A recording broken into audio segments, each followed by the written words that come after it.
Muy buenas, bienvenidos un día más al Mañanero de hoy. Bancos centrales y empresas se hallan en una lucha constante contra la entropía, tratando de hacer frente al caos en forma de apatía, usando todas las herramientas que tienen a su disposición, a su alcance durante años. Una de estas herramientas ha sido la deuda, como sabéis, pedir prestado, mientras el dinero se podía minar barato. Para mí, el dinero fiat se mina en la forma de deuda, como explica Saifedian Amos, y para activar la economía se empleó esta posibilidad de minar dinero barato siempre y cuando los tipos de interés se mantenían bajos. Así se activó la economía o se recompró acciones, cosa que hicieron muchas empresas. Ambas tácticas servían en su día y siguen sirviendo, claro, para mejorar la situación. O sea, está la de la economía o la de la empresa. La deuda barata, no obstante, se acabó en 2022 y esto abre un nuevo escenario al que países y empresas buscan adaptarse. El mañanero de hoy voy a dedicarlo a tratar cómo está la situación en los principales bancos centrales, qué va a pasar con los tipos, porque dan mensajes totalmente contradictorios si miras hacia el otro lado del Atlántico o si te quedas en el lado oriental del Atlántico. Y también vamos a tratar qué están haciendo algunas empresas, usando el ejemplo de Facebook y Disney, al respecto de su tesorería y qué podrían empezar a hacer. Bien, en cuanto a la lucha entre bancos centrales, Estados Unidos habla del dato de empleo que salió hace una semana y pico, que un dato muy bueno que comentamos aquí en el Mañanero, dato bueno que luego tenía ciertos detalles que arrojaban dudas, pero un dato muy bueno y que por tanto arrojaba dudas sobre si se podrían bajar los tipos rápidamente o no. Y ante estas dudas, hace poco salió una representante del Banco Central americano, concretamente Loretta Mester, presidenta de la Reserva Federal de Cleveland. Como sabéis, la Reserva Federal funciona con varias provincias, digamos, y cada uno tiene su propio jefe. Bueno, pues en este caso, Loretta Mester de la Reserva Federal de Cleveland salía a decir que, independientemente de lo que está pasando con el empleo, los tipos van a bajar. Lo que decía Loretta, concretamente, era que el informe de empleo de enero de la semana pasada, ese al que me refería, mostraba que el mercado laboral era notablemente resistente, pero que otros indicadores apuntaban a que igual no estaba tan bien. Cierta moderación, decía ella. En este punto, decía Loretta, sospecho que veremos una mayor moderación del crecimiento salarial, con una ralentización gradual del crecimiento del empleo y un repunte de la tasa de empleo a lo largo del año desde su bajísimo nivel. Total, que sí, están muy fuertes en el lado del empleo, pero que eso no va a hacer que frenen en sus planes de empezar a bajar tipos en Estados Unidos, pero en Europa lo ven de manera totalmente contraria y ven las bajadas de tipos con recelo. Decía Isabel Schnabel, una representante del Banco Central Europeo, que los últimos datos no disipan su preocupación de que la última milla de la inflación, es decir, bajarla del 3 y pico o casi 3 al 2, pueda ser la más difícil. Dice Isabel, vemos una inflación de servicios muy pegajosa, vemos un mercado laboral resistente y al mismo tiempo vemos una notable relajación de las condiciones financieras porque los mercados están valorando agresivamente el giro de los bancos centrales. Además, los recientes acontecimientos en el Mar Rojo, ya sabéis, lo de los Houthis y demás, han desatado temores de nuevas interrupciones en la cadena de suministro. En conjunto, todo ello le quita el sueño a Isabel y siente que debe desaconsejar un pronto ajuste de la orientación de la política monetaria. Esto dice Isabel por el lado del Banco Central Europeo, o sea que el americano dice que sí, que bajamos tipos, caiga quien caiga, el europeo dice no lo vemos tan claro. Al final yo creo que tampoco igual lo que diga Europa. Europa tampoco veía muy claro subir tipos tan fuertemente cuando empezó a hacerlo, pero Estados Unidos empezó a hacerlo y Europa tuvo que subirse al carro. Pero lo que está claro es que no tienen demasiado claro lo que va a pasar cuando decidan dar el paso de reducir tipos. Ambos lo van a hacer, principalmente Estados Unidos y luego, como digo, muy probablemente le seguirá Europa, pero los dos tienen dudas sobre qué pasará después, lo cual no da mucha visibilidad a empresas y estados sobre la deuda futura. Es decir, si bajas tipos y de repente dices, hostia, la inflación se ha vuelto a calentar y tienes que subir tipos, ¿eso qué implica? Que la inflación, o sea, que la deuda estará durante unos meses más barata, pero luego volverá a estar cara, que la ventana para endeudarse barato durará poco, o al revés, que la ventana para endeudarse barato durará tiempo? Pues que pues bajarán los tipos y seguirán bajándolos y no pasará nada. Bueno, todo esto, como digo, no da mucha visibilidad a las empresas al respecto de cómo serán capaces de endeudarse al futuro, lo cual, bueno, tiene otras derivadas que hemos ido comentando aquí, como qué pasa con la deuda comercial, que está castigando a muchos bancos y demás. Pero me quiero centrar en cómo usan muchas veces la deuda las empresas para mejorar su situación o su impresión de cara a los inversores. Y es que en este escenario de deuda elevada y poca visibilidad a cómo estará el precio de la deuda al futuro, el truco que vienen usando las empresas de endeudarse a bajo precio y usar ese dinero minado en la forma de deuda para recomprar acciones, no se va a poder hacer fácilmente. No obstante, hay empresas que generan mucho beneficio y que pueden seguir haciendo esto sin recurrir a la deuda, simplemente tirando del dinero que generan y el dinero que tienen en su tesorería. Facebook, y quiero referirme a este caso en particular, el otro día hizo un anuncio y es que iba a empezar a dar dividendos a la gente. Curiosamente en Estados Unidos no se da demasiado dividendo, el 34% de las empresas de por allí no pagan dividendo a pesar de que generen bien de liquidez. Pero bueno, anunció que iba a dar dividendo y también que iba a recomprar acciones. Lo mismo ha propuesto Disney el día de ayer cuando ha presentado también resultados. Ambas dicen hemos ganado dinero y lo que vamos a hacer es recomprar acciones. ¿Por qué recompran acciones? Bueno, como digo, esto se ha venido haciendo durante los últimos años, en muchos casos con deuda, pero ahora también con simplemente el dinero generado, ya que la deuda está cara. Y esa recompra de acciones lo que hace es meter presión alcista al precio de la acción e incrementa al tiempo el beneficio por acción, al quedar menos acciones, claro. Es un poco como lo que intentaron copiar, esto es una cosa que se hace mucho, las shitcoins han copiado mucho esto, con por ejemplo los sistemas estos de buy and burn, que compran acciones, bueno, tokens en este caso, y los queman para que dejen de existir, tratando de así reducir la cantidad de tokens en circulación y que parezca que el potencial de tokens que se vayan a vender al mercado y llevar el token a cero sea menor. Realmente luego el resultado de esto ha sido bastante flojo.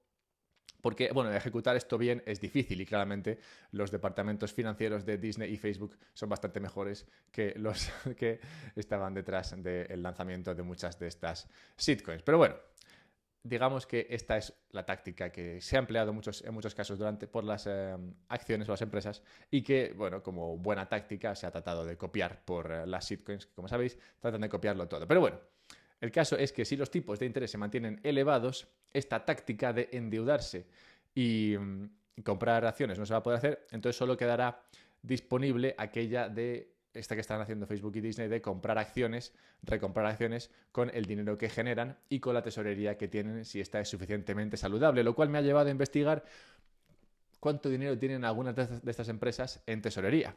Y te sorprendería, o no, pero muchas de estas empresas americanas tienen miles de millones en tesorería ahí, como el tío Gilito, con esa hucha gigante de monedas de oro en la que se lanzaba y probablemente se partía la crisma. Bueno, pues, por ejemplo, Apple, 202.000 millones. Google, 169.000 millones. Microsoft, 132.000 millones. Amazon, 86.000 millones. General Electric, 67.000. United Health Group, que es algo de sanidad, 67.000. Meta, esta es Facebook, 54.000. Pfizer, 51.000. Bueno, Coca-Cola, 36.000. Intel, 35.000 millones. Ford, 36.000 millones. Tienen un montón de dinero en tesorería. ¿Y en qué forma tienen este dinero? ¿No? Porque sería la siguiente pregunta. Vale, tienen todo este dinero, pero ¿en qué lo tienen? O sea, esta gente, ¿qué hace con ese dinero? Claramente en monedas de oro no lo tiene, pero ¿en qué lo tiene entonces? Bueno, pues lo tiene en esta cifra de reservas en efectivo está en una combinación de dinero real, efectivo real, o sea, bueno, no diría billetes, pero sí dinero en cuentas bancarias, y equivalentes de efectivo más inversiones a corto plazo. Los equivalentes de efectivo serían, o sea, lo que es como el efectivo, pero no lo es, serían inversiones muy líquidas que puedan convertirse rápidamente en una cantidad conocida de efectivo y con vencimientos a corto plazo para que no se vean afectados por los tipos de interés. Por ejemplo, letras del tesoro, papel comercial y fondos monetarios. En los informes financieros, según los principios de contabilidad generalmente aceptados de Estados Unidos y otras formas de contabilidad y otras fórmulas de contabilidad internacionales, las empresas consignan estas cifras en sus balances bajo efectivo y equivalentes de efectivo o inversiones a corto plazo o similar. Y la composición puede variar, pero bueno, esto es lo que hay, que tienen un montón de dinero y lo tienen en estas formas que son como dinero o dinero. Y saco a colación esta forma en la que tienen estas empresas su dinero, porque los principios de contabilidad que he mencionado son los que explican en qué manera puedes tener tu liquidez o tu tesorería si eres una empresa. Y estos mismos principios de contabilidad son precisamente los que han cambiado un pequeño detalle en Estados Unidos para finales de este año. Un pequeño detalle que refiere a Bitcoin. Y es que a finales de este año el Bitcoin que tenga una empresa en su tesorería pasará a valorarse a precio de mercado, lo cual lo hace mucho más parecido a esos instrumentos de deuda a corto plazo o a ese equivalente de efectivo o a esa hucha de oro, pero más líquida. Bueno, pues a finales de este año las empresas que tengan tesorería en su balance pues podrán valorarlo al precio que esté Bitcoin en el mercado, cosa que a día de hoy no se puede hacer y que hace de Bitcoin en la tesorería de una empresa algo un poco inútil. Pero como esto cambiará, se abre una nueva posibilidad, a mi modo de ver. MicroStrategy, por ejemplo, era una de estas empresas con mucho dinero en caja, no tanto como las que he mencionado, pero sí que tenía 500 millones en caja y generaba unos 75 millones de cash flow de efectivo al año por sus operaciones. Y ante esa situación tenía la opción de recomprar acciones con ese dinero que tenía en caja y con ese dinero que generaba, que es lo que ha hecho Facebook, Disney y tantas otras empresas en los últimos años y que más harán a futuro. Podría recomprar acciones para mejorar el precio de su acción y el beneficio por acción, o, y esto fue lo que decidió Michael Saylor, como sabemos todos, comprar Bitcoin para su tesorería. Así, junto a las letras del tesoro, el papel comercial y los billetes, pues también tendrías Bitcoin. ¿Contra qué compite esta posibilidad? Porque, como digo, es una posibilidad más que tienen las empresas dentro de sus opciones, pero ¿contra qué compite la posibilidad de meter Bitcoin en tu balance como tesorería? Bueno, pues ahora mismo compite principalmente con la posibilidad de ganar dinero fácilmente con las letras que pagan más que la inflación oficial. Esto, como sabéis, es el modelo de negocio de Tether. Ya he hablado antes en otros mañaneros de cuánto me gusta el modelo de negocio de Tether, que al final lo que hace es que le dan dinero y lo aparca en letras del tesoro que le pagan, y ahora le pagan bastante bien debido a que los tipos de interés están elevados y que, como he dicho al principio, no está claro qué vaya a pasar con ellos. Bueno, pues claro, muchas de estas empresas, como digo, tienen su liquidez ahora mismo en estas letras y en estos instrumentos financieros a corto plazo que le están dando ese dinero. Y contra este ingreso constante, recurrente y ahora mismo elevado, es contra lo que competiría tener Bitcoin en la caja. Pero claro, esto solo es interesante si lo que te está pagando esa letra del tesoro o ese instrumento financiero a corto plazo es mayor que la inflación. Cosa que, bueno, puede cambiar, puede darse el caso de que los tipos bajen y la inflación no baje, lo cual haría que la rentabilidad de esas letras pase a ser negativa en términos reales. Y también puede pasar que algunas de estas empresas no se dejen, o dejen de creerse, mejor dicho, el dato oficial de inflación, que fue un poco lo que le pasó a Michael Saylor y lo que le llevó a tomar la decisión de meter Bitcoin en su cartera. Bien, Disney, que presentó resultados ayer, tiene más de 14.000 millones en caja. Dinero que van a invertir en pagar dividendos, en recomprar acciones de Disney, en invertir en parte de la empresa que tiene Fortnite, invertir también en la gira de Taylor Swift y también en cambiar a Jack Sparrow por una mujer diversa. Bueno, ¿cuál es la probabilidad de que alguien como Disney, con esos más de 14.000 millones y esas otras empresas que he mencionado antes, durante el próximo año inviertan, además de en esas cosas, en Bitcoin y que tengan Bitcoin como tesorería o como parte de su tesorería?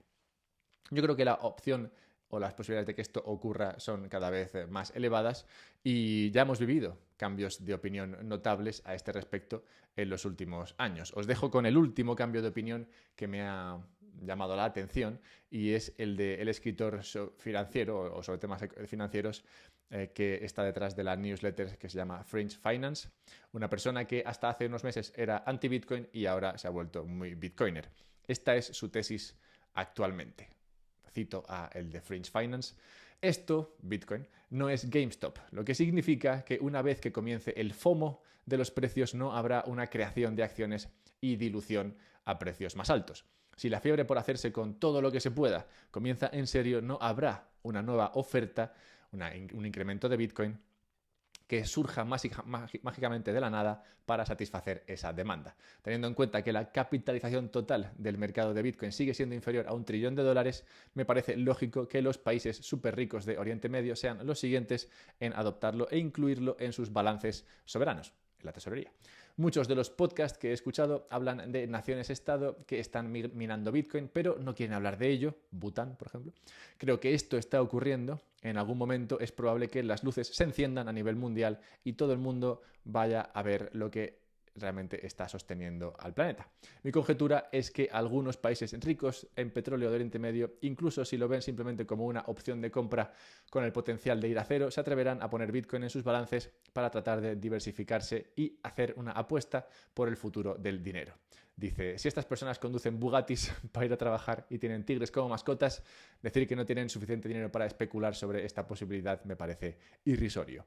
Cuanto mayor sea su adopción, la de Bitcoin, claro, más seguro será, más gente querrá invertir en ello, más viable y generalizado será. Bitcoin para mí, para el señor se ha desatado y se ha hecho lo suficientemente grande como para que sea casi imposible detenerlo a corto o incluso a medio plazo. Por tanto, como vemos, las opciones para combatir la entropía se reducen y cada vez parece más atractivo meter Bitcoin como herramienta para combatirla. Dejadme 30 segundos para hablaros de un par de cosas y luego seguiremos. Quiero hablaros de la tasa de captura por los ETFs, un ratio nuevo que ha surgido y que nos habla de cuánto puede subir esto gracias a los ETFs y luego de cómo el Estado copia a Amazon, la empresa. 30 segundos para simplemente recordaros que este contenido crece gracias a vosotros, así que puedes compartirlo con otra gente en Twitter o donde veas conveniente y así llegará a más personas con las que luego podrás hablar de estos temas que claramente son los temas que te interesan. Puedes hacer esto y puedes también comprar Bitcoin si así te apetece a través de Relay para hacerlo de manera fácil, sencilla, rápida y también con un descuento, gracias al enlace que está en la descripción, donde también hay descuentos. Incluso cartitas de amor románticas en Bitbox. Puedes comprarte una Bitbox siguiendo el enlace que está en la descripción y aprovecharte de unas rebajas que están haciendo por San Valentín, que vienen con pijadas amorosas varias. Bueno, invierte en la autocustodia de tu Bitcoin y puedes hacerlo a través de Bitbox con esos descuentos. Quiero hablar un momento de la tasa de captura. Este es un informe o un análisis que ha hecho Econometrics que trata lo que es la cuestión esta de la tasa de captura en referencia a los ETFs. Para Econometrics, si hay que fijarse en una sola métrica del seguimiento de los ETFs de Bitcoin, esta debe ser la de la tasa de captura de Bitcoin. Esta métrica nos dice, dada la tendencia actual de flujos de ETFs, cuántos Bitcoins pueden adquirirse si el precio no cambia. Esto es, la cantidad de Bitcoins que los ETFs en conjunto pueden captar en un periodo determinado, suponiendo, 1, que la entrada media diaria de dinero permanece constante y 2, que el precio de Bitcoin permanece constante. Por ejemplo, supongamos que durante la última semana los flujos netos diarios, es decir, entrada de dinero neto a los ETFs, ha sido de 68 millones de dólares de media. Pues la pregunta sería, ¿cuánto Bitcoin seguirían adquiriendo esos ETFs si el precio de Bitcoin no cambiase con esa entrada neta de dinero diaria? Básicamente sería un indicador de cuánta presión compradora están ejerciendo los ETFs sobre Bitcoin. Y bueno, ¿qué arroja esta métrica hoy día? Si la calculamos a día de hoy, vemos que con la tasa de captura actual, los ETFs podrían seguir adquiriendo Bitcoin durante un trimestre y eso seguiría siendo menos Bitcoin de lo que el ETF de Grayscale ha perdido en tan solo unas semanas. Lo cual, pues, es un poco un jarro de agua fría. Sé que esperabais igual otra noticia, pero no sabemos si esa tasa de captura es la que se mantendrá a futuro. La buena noticia es que todo lo demás en igualdad de condiciones, es decir, manteniendo esa entrada esa entrada de dinero, si la situación en Grayscale se estabiliza, es decir, si la gente deja de sacar dinero del ETF de Grayscale, entonces la tasa de captura pasaría a ser mucho mayor, porque la entrada neta de dinero pasaría a ser mucho mayor, ya que ahora mismo esa entrada neta está reducida por la cantidad de dinero de Bitcoin que sale de Grayscale. Si todo lo demás se mantuviese y se redujese simplemente la salida de dinero de Grayscale, entonces esa tasa de captura podría hacer un 4x. Y si se hace un 4x, oye, es decir, si se multiplica por 4, entonces la cosa empieza a cambiar y esa entrada de dinero o esa tasa de captura empieza a ser suficientemente interesante para un mercado alcista en Bitcoin. Y bueno, ¿qué pasa normalmente cuando Bitcoin sube? Pues que más gente entra. Esto es un poco la principal estrategia de marketing que tiene Bitcoin. Y este modus operandi también quiere seguirlo el Estado español, es decir, entrar en aquello que sube.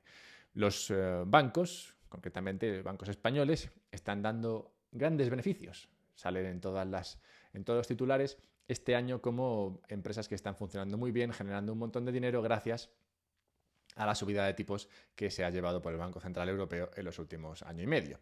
Hace unos años, no obstante, los bancos estaban muertos de hambre, nadie los quería para nada y no ganaban un euro. Pero lo importante es que hoy los bancos están ganando dinero. Esta señal de que este sector está arrojando ganancias a manos llenas es una señal esencial para la economía. En un mercado libre esto invitaría a otros a entrar a competir y llevarse parte de ese pastel que claramente es tan suculento. Pero en la economía española lo que ocurre es algo diferente. En la economía española lo que ocurre es que el Estado lo que hace es que entra ahí a eliminar esa señal. Ve la señal de, hostia, se está ganando mucho dinero aquí, y lo que hace es tratar de eliminar esa señal. Como, bueno, pues Ione Belarra, una diputada de, creo que es Podemos Sumar, proponía en el Congreso ayer un impuesto serio a la banca que implique el 50% de sus beneficios durante los próximos 6 años, en lugar de que esos beneficios vayan a los accionistas. Vamos, que desde el gobierno español lo que se dice es, ahora que ganáis dinero, vosotros, sector que sea, lo que hacemos es que queremos más de ese dinero. No vaya a ser que esa señal de creación de riqueza incentive a otros a competir y a trabajar. No, ya nos quedamos nosotros con ese extra y allá os apañéis. Y bueno, ¿cómo hemos llegado aquí? Pues hemos llegado aquí porque no hemos sufrido el socialismo en España. Al menos no lo hemos sufrido suficiente. ¿Por qué digo esto? Pues porque he visto un informe que muestra cómo se vota en Alemania. Y en Alemania de ese informe se desprende que si tú has sufrido mucho el socialismo, o el socialismo de verdad, no este socialismo o intento de, entonces votas de manera diferente. Este mapa, publicado recientemente por un agregador de encuestas alemán, muestra que en la antigua Alemania Oriental, la zona ocupada por los soviéticos después de la Segunda Guerra Mundial, el partido Alternative für Deutschland, ese partido que es más bien libertario o de, como lo califican ellos, de extrema derecha, tiene una clara ventaja en casi toda esa zona, en la zona soviética, mientras que en la zona no soviética, la zona ocupada por la parte de los aliados, la parte de Estados Unidos, Inglaterra y demás, allí ahí son más progresistas y votan en consecuencia. Y es que nada como vivir el socialismo para querer huir de él. Durante la época de la ocupación soviética la gente trataba de huir saltando el muro, ahora tratan de huir votando a partidos antisocialistas. Bueno, es lo que tiene la vida.